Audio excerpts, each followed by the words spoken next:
Hello you plonkers and welcome back today to another video on the Drewzy channel. We're back with a non-Drew Footy Show video because we're content kings. Nice. We're thriving.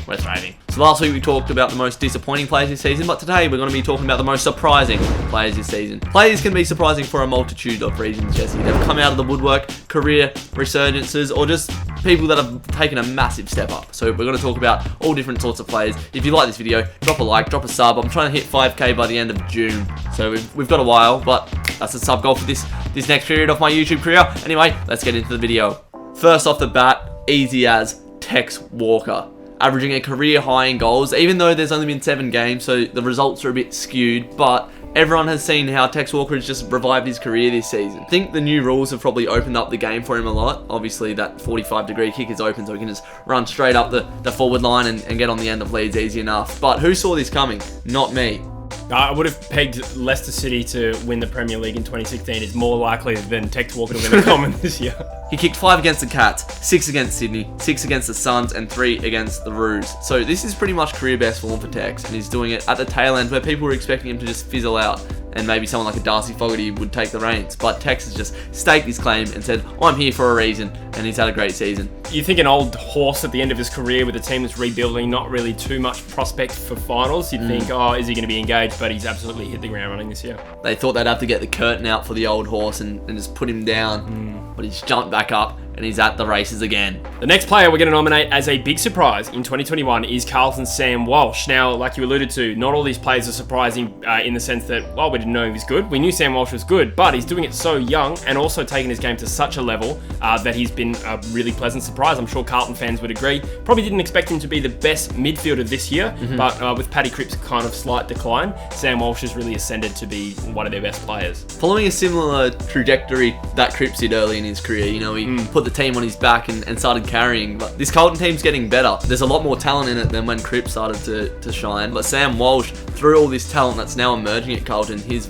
really been the one who's put the team on his back, and he's been the most impressive. He pops up for goals and he runs all game. He's a genuine generational talent. He'll be the best midfielder in the comp one day, I think. Yeah, he's averaging 30 touches a game this year, which is 10 up from last year, although obviously with shortened quarters, there's an obvious improve there. Across the board, his stats are all up, so he's definitely taken his game to the next level, and it has been a pleasant surprise. Another Carlton player, while we're talking about Carlton, I think is very surprising, is Harry McKay. Second in the Coleman, kicked 7 against Freo. I thought he was a spud, but when he played against Freo, it's obvious. You can't just kick 7 goals out of nowhere. Like, you got to have some talent. And to be leading the Coleman in this season where power forwards are really thriving in the current climate, and he's right up there in the mix. And he come out of nowhere. Big surprise. Yeah, former top 10 pick, had a bit of a slow start to his career. I probably thought Charlie Curnow was their next big great white hope in the forward line, but Harry McKay has stood up, and I did a video surprising All-Australian nominations early this year, and I left McKay out because I was like, I don't know if he's shown quite enough. Since then, he's smashed it. He's been really consistent, and he's got an All-Australian spot sewn up right now. I think it's probably Carlton's best key forward that they've had, probably since Fev almost. Yeah, that's probably fair to say. So yeah. Oh, Levi Casbolt. That was a joke. We like to make jokes. The next surprising player has also been one of the recruits of the year, although there's been quite a few good recruits. Tom Hickey, moving to the Sydney Swans, has been an absolutely unexpected turn of events, you could say. He was offered a lifeline to join the Swans list from the West Coast Eagles, a bit of a journeyman, like a few ruckman. I think this is like his 4th club after Gold Coast, St Kilda, West Coast. He was a bit of an outcast at West Coast with Nat Nui having, you know, returned to fitness, and you got Vardy and all those guys like there. Hickey really needs to be the number 1 man to really thrive, and Sydney really needed a ruck desperately, and he's gone there and he's absolutely smashed it. His hit-outs aren't actually up, which surprised me, but when I've been watching Sydney, it's like he's almost playing like a composed midfielder. Like, I don't know, like when he gets the ball, he lowers his eyes and he's picking out targets. He's not just like this big meathead caveman that he appears to be, but he's elevated his game in a way that I didn't think he could, personally. He's probably been one of the best ruckmen in the comp this season. And it's great to see, because I think he's a real nice guy of the competition. Obviously been an outcast, as we said. Caveman meathead. Yeah. But it is nice to see that Tom Hickey finally get a consistent slot in a team. Heading back west, I've gone with David Mundy. Now, he's a player that has shown class throughout his whole entire career. He went forward a couple of years ago and was like, all right, this is very Dyers. This is very, he'll retire in the forward line, kicking 1 or 2 a week and getting 15 touches. But he's averaging a career high in disposals, and he's outshone this midfielder, Fife, Chera, Sarong, Brayshaw, that we always talk about. David Mundy has been the best midfielder, bar none, by a country mile. I think the younger players doing a lot more of the running. Like David Mundy never really seems to look like he's running very hard, but that just frees up Mundy to be in more space, have the uncontested ball, and then really feed into our forwards. And it's been like a real breath of fresh air of class that Freo have lacked over the years. It's been real nice to see David Mundy stick to what we know he can do throughout all the years, and he's still here, still thriving. I do love to see an older guy sort of turn it back on and prove to people that you don't have to retire at 30, especially for an interstate player, because there's more travel, so they generally retire earlier. But it's cool, and it's a great demonstration of the power of the mind. David Mundy obviously still thinks that he's a great midfielder, otherwise he wouldn't be. So yeah, so at 35, turning 36 years of age or whatever it is, it's great to see him in peak form. You talk about the power of the mind. He does resemble a wizard. A wise wizard. He twinkles the wand, and he plays well every week for us this year, and it's been a great surprise. Surprise. That's the point of the video. Nice. Surprises. Working the title into the video. Surprise.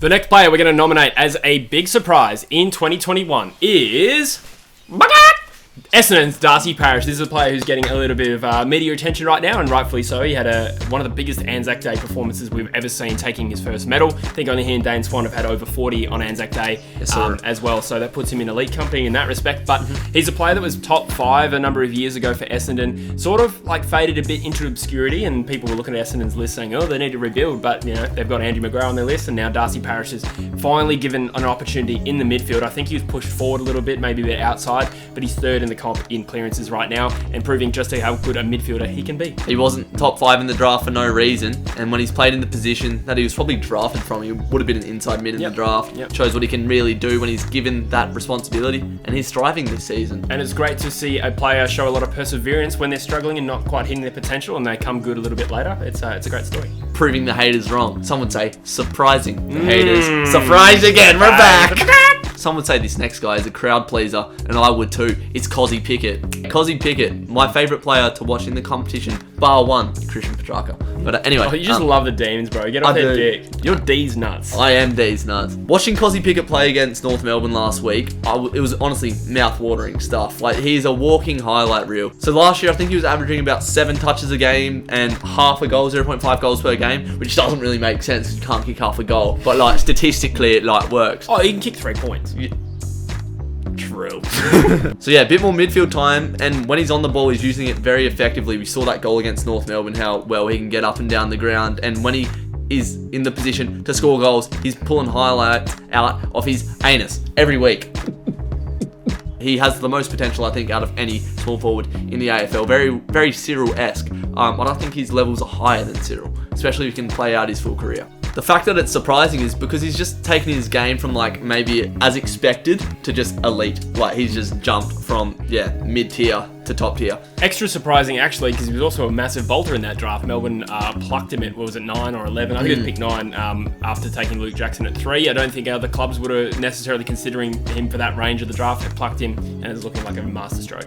A player that will be a pivotal part of Melbourne's premiership surge as they go forward in the next few years as well. That whole draft class really, Trent Rivers and Luke Jackson, like pivotal parts of this team. The next player we're going to nominate as a surprise, and this might be a bit controversial. Some people will be like, surprise!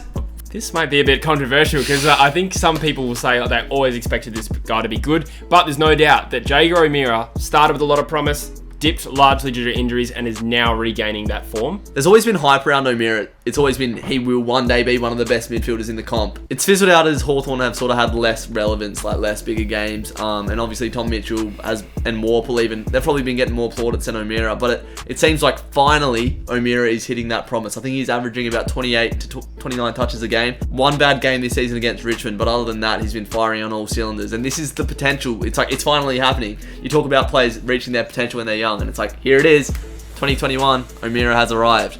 Surprise!